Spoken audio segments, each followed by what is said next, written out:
Saudara-saudara sekalian yang terkasih dan dikasihi oleh Tuhan, sebentar lagi dahi Anda akan diolesi dengan abu.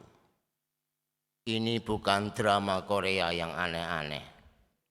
Karena kalau tidak mengerti, Anda sudah cantik-cantik, dandannya setengah jam sebelum misa, kok diolesi abu. Tapi ini adalah sebuah tanda yang amat penting agar kita semua menjadi sadar bahwa kita ini berasal dari debu dan akan kembali menjadi debu. Sebaik apapun kita akan kembali jadi debu. Dan debu itu selalu kotor, yang melambangkan dosa yang mengotori hidup kita. Akibatnya adalah sebagaimana debu yang selalu berada di bawah, di kaki kita, maka yang berdosa selalu ada di bawah dan terhina. Namun di balik kesadaran yang seperti ini, kita juga memiliki sebuah pengharapan. Karena mengerti bahwa Allah itu adalah Allah yang panjang sabar dan belas kasihannya begitu dapat dirasakan. Allah yang menunggu kita pulang kembali kepadanya. Allah yang begitu lama menanti kita untuk dipeluknya lagi. Oleh karena itu peristiwa Rabu Abu yang ditandai dengan pengenaan abu di dahi ini memiliki 3 kewajiban keagamaan yang harus kita lakukan. Yang pertama adalah doa. Masa Prapaskah adalah masa yang dibalut di dalam doa. Mengapa doa? Sebab dengan doa kita akan kembali mengenal Allah dan kebaikannya bagi hidup kita.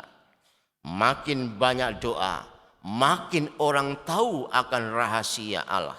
Makin sedikit berdoa, orang makin tidak mampu memandang Allahnya. Oleh karena itu Yesus menasihatkan agar kita berdoa satu arah, yaitu aku dengan Allah. Untuk bisa berdoa satu arah ini, hati kita mesti bersih, lurus dan tulus.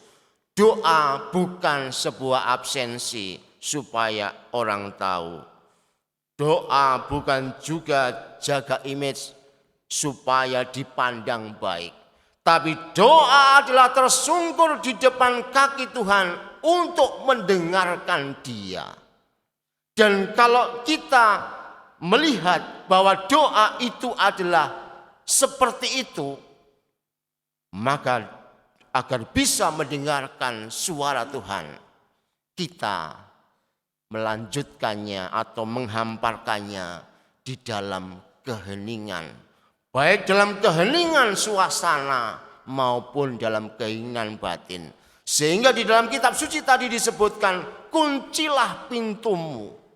Dikunci supaya hanya aku dan Tuhan saja yang ada, yang berelasi. Sehingga akan menimbulkan kekuatan batin supaya bisa memiliki kesadaran yang tinggi di dalam dirinya dalam berhadapan dengan Tuhannya.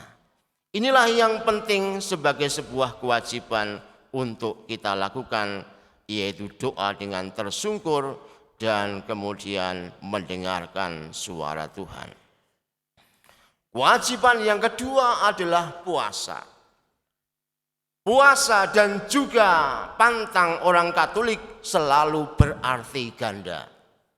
Mengekang diri sendiri dalam olah jasmani supaya mampu masuk dalam olah rohani. Maka puasa itu tidak untuk menjadi sakti. Orang yang berpuasa supaya jadi sakti itu bukan orang Katolik, itu kepercayaan yang lain. Karena dengan berpuasa itu mau mengatakan justru dalam kelemahan-kelemahan yang terjadi kita membutuhkan kekuatan Tuhan.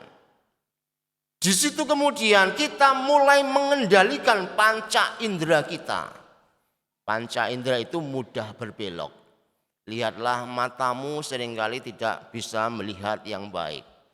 Sudah tua pun masih suka melihat video porno. Nah, misalnya begitu. Mata kita ini seringkali susah kita atur. Telinga kita ini hanya mau mendengarkan yang baik-baik saja. Mulut kita ini berbicara yang tidak jelas, bahkan mengumpat serta tidak percaya pada Tuhan. Peraba kita ini selalu mencari yang enak dalam kehidupan kita. Disitulah semuanya. Dengan berpuasa berarti kita mengendalikan panca indera kita supaya memperoleh kebenaran di dalam Tuhan. Maka puasa itu selalu berupa olah jasmani supaya menemukan kerohanian, bukan menemukan kesaktian. Oleh karena itu puasa seperti ini didukung oleh sikap yang tulus ikhlas tanpa pamrih. Puasa bukan supaya orang lain mengagumi bahwa kita ini bisa mengalahkan kecenderungan indrawi, tetapi sarana untuk berjumpa dengan Tuhan. Sebab Tuhan itu hanya bisa ditemui dengan tangan kosong. Berpuasa berarti mengosongkan diri supaya diisi oleh Tuhan. Sebab Tuhan akan tampak dalam hati yang tidak mengharapkan apa-apa. Yang ketiga, sedekah.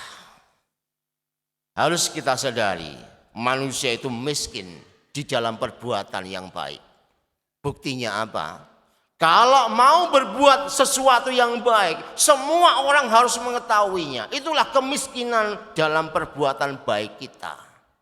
Bahkan perkara yang suci yang sebetulnya harus murni dihunjukkan kepada Tuhan saja, justru dipertontonkan kepada orang supaya dipuji. Demikian perbuatan seperti ini menjadi sia-sia karena tak mendapatkan rahmat surgawi. Oleh karena itu Yesus hari ini menasihatkan agar segala daya doa dan puasa mesti bermuara dalam cinta. Dan perbuatan yang sangat sederhana untuk menandai itu adalah sedekah atau amal kasih. Dan sedekah itu baru akan menjadi sempurna apabila selalu dalam rangka menemukan Tuhan yang hadir dalam diri orang yang miskin dan menderita.